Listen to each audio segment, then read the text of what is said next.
We try to choose the most appropriate process in determining whether to automate or not during our production process. There are areas with our suppliers where we have quite a high degree of automation, for example, in the manufacture of the carbon fiber tub.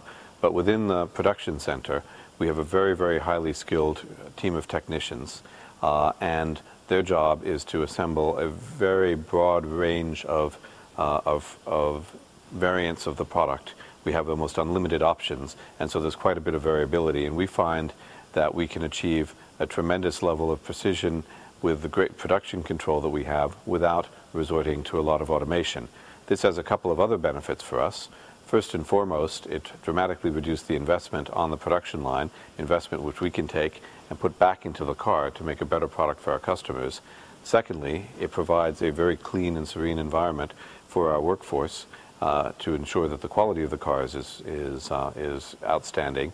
And lastly, it becomes a great place to take visitors such as yourself to show them the level of precision with which McLaren builds cars. It's a win-win-win situation for us.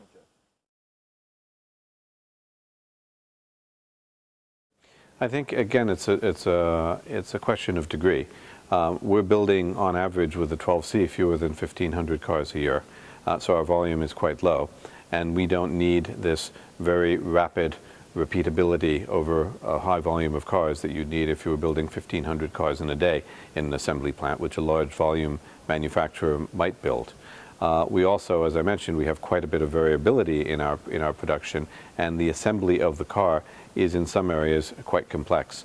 So there really is no part of the car that would lend itself to traditional automotive automation, and with our volume, the investment that would be necessary really wouldn't have a payback.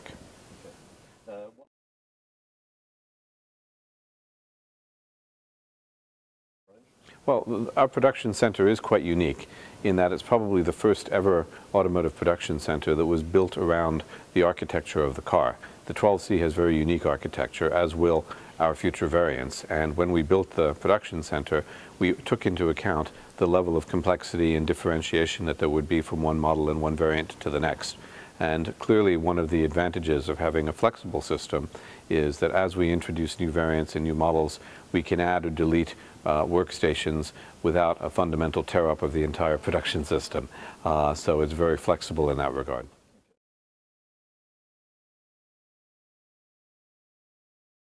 So every year for the next 3 or 4 years, there'll be something major coming out, and then that will continue over time.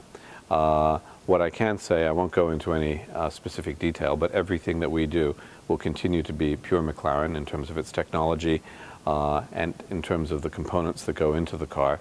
And everything that we do, we hope, will have the same impact on the market that the 12C has.